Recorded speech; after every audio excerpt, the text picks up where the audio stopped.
me change that. You will only even acknowledge he exists if he's ignored how he feels 99% of the time before that. Because if he was sad most of the time before that, he never would have got to a place where he could attract a woman like you. The man who works in Starbucks, who's sad all the time, you won't reply to him. Neither will any other female. So for women to come along and pretend they give a about the fact that most men are basically invisible. There is not a female on the planet who's invisible today. You can be a 4, overweight, fat, you'll still go to the club and get attention. 99% of the men go to the club and nobody even fucking talks to them. If they try and talk to a girl, they get blanked and ignored and told to most men are absolutely and utterly invisible. This is the truth about masculinity, right? It's very easy for women to sit here and complain about the top 2% of men, because I've dealt with this guy, he's arrogant, blah, blah, blah, blah. Most men don't even fucking exist. They send 10,000 DMs and never even get read, let alone replied to. So if you just sit here and say, I'll get a G, a big G, a boss, a millionaire, and let him have a day off, very nice of you. I'm sure you would. Yeah. But if a guy who wanted to have days off all the time, he never would have got important enough in the first place to attract a woman like you. And that is the reality. As a man, it's player versus player. It's ultimately competitive. And as a man, you have to outcompete the other men who are prepared to get up and do it anyway. That's how it works. There's no such thing as saying, I'm sad, I need 2 weeks off. Not as a man if you want to be important. I mean, if 12 tigers attack me and I manage to defeat 11 in unarmed combat with my Aikido and the last tiger gets my neck, that's a fine way for Tate to die. You cheated, you cheated. It's bang out the machete, boom in her face, and then grip her up by the neck. Like, shut up, bitch! Why would you suck dick for free? Because I love doing it. What the fuck? What the fuck? I love sucking dick. Why would You have no future with these men, so why not at least get paid for it, right? I am getting paid for it on fucking OnlyFans. I don't need them to pay me. I make way more than they could ever give me. They get paid twice. I don't believe in depression. Don't message me about depression because I don't believe in it. If you're asleep in your bed in the middle of the night and you hear a noise and you believe in ghosts, now you're afraid. But if you don't believe in ghosts, it's the wind and you go back to sleep. You give the ghosts power by believing in them. Your house is only haunted if you believe in ghosts. Belief is a powerful thing. If I were to stand in front of you and I were to tell you that I could punch you as hard as I can in your sternum and I could fracture it and send a splinter into your heart, would you allow me to try? You wouldn't, because you know I believe I can. I believe I can hurt any man on the planet, and that's why people are afraid of me. And you believe depression is a crippling disease, and that's why you're afraid of it. What would you do if I wanted to start an OnlyFans? I don't think there's anything intrinsically wrong with women doing OnlyFans, as long as I had influence and control over it. What do you mean?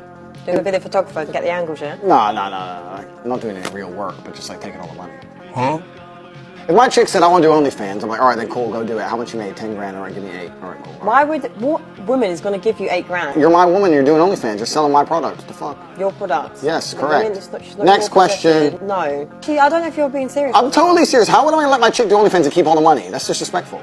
What woman is ever going to give you that? Then she better not do OnlyFans. Duh. Imagine one day you're sitting in Paris and having a fucking coffee, and terrorists roll through with AKs, and the person next to you has their brains blown out. You're gonna stand there and be like, waiting to die like a motherfucker. I'm gonna be like, bang, oh, seen that before. Okay, boom, boom, duck and dive in, take one terrorist out, next get the AK, go Rambo, take out all of fucking Pakistan with a G. I don't think the world has ever been equal. That the modern society we live in has been built by men.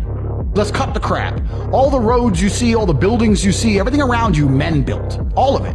When women come along and say, oh, we're just as important, you are just as important, but you had a completely different role. You fulfilled a different role in society. And I think now, if you look at the roles of society, I believe men are still doing their job, but I don't know if women are doing their job. Men are still out here building the modern world. But when they come home now, the girl's like, oh, why should I cook for you?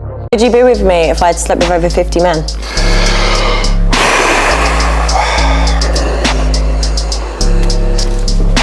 I'm a high value woman, right?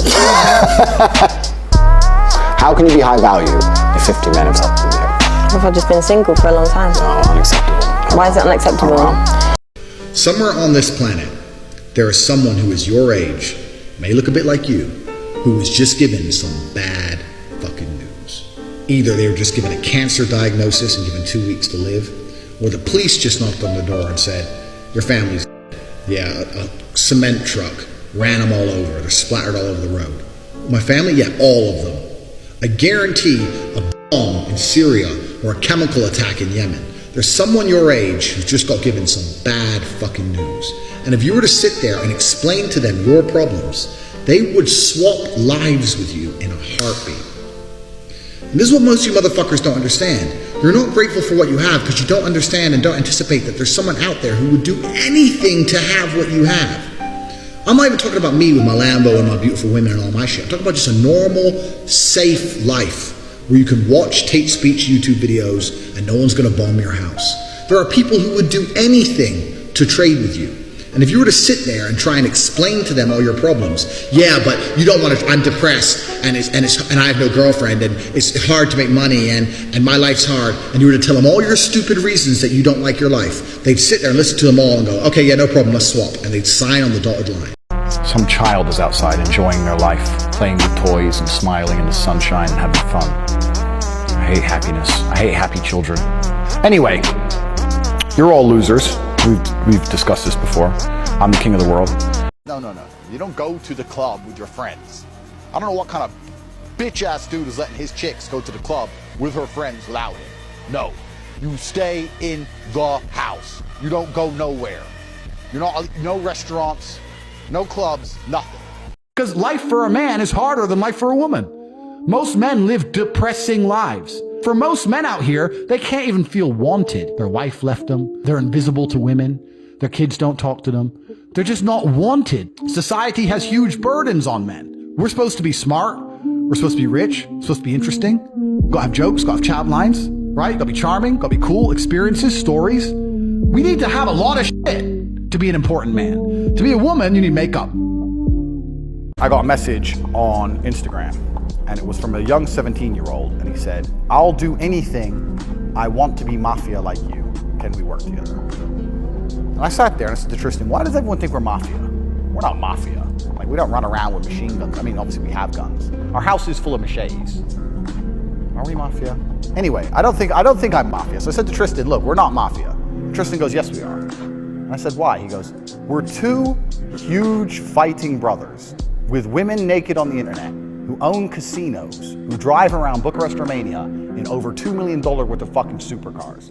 Everyone's afraid of us. And if anyone did piss us off at any point, even if we didn't want to fuck them up ourselves, we can make one phone call and they'd either be in a ditch or lose their any right to stay here. They'd have some visa issue and kicked out the country, or arrested for no reason and put in a jail cell for months at a time. We are basically as mafia as you can get. So I guess I'm mafia. I didn't mean to be.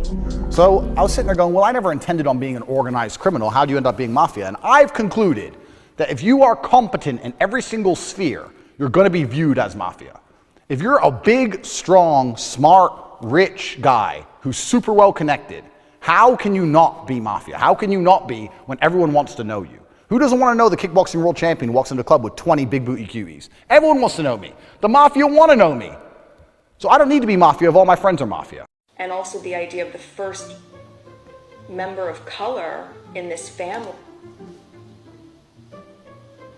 We all knew it was coming. It's to get out of jail free card of the modern world. Megan, you're lighter than me. Look at her face. She's white. She's basically white. Megan, no one looks at you and thinks black girl. Nobody. Don't try the black person card. If you're black and you're watching this, you should be very offended that this light-skinned woman is going to try and play the black card.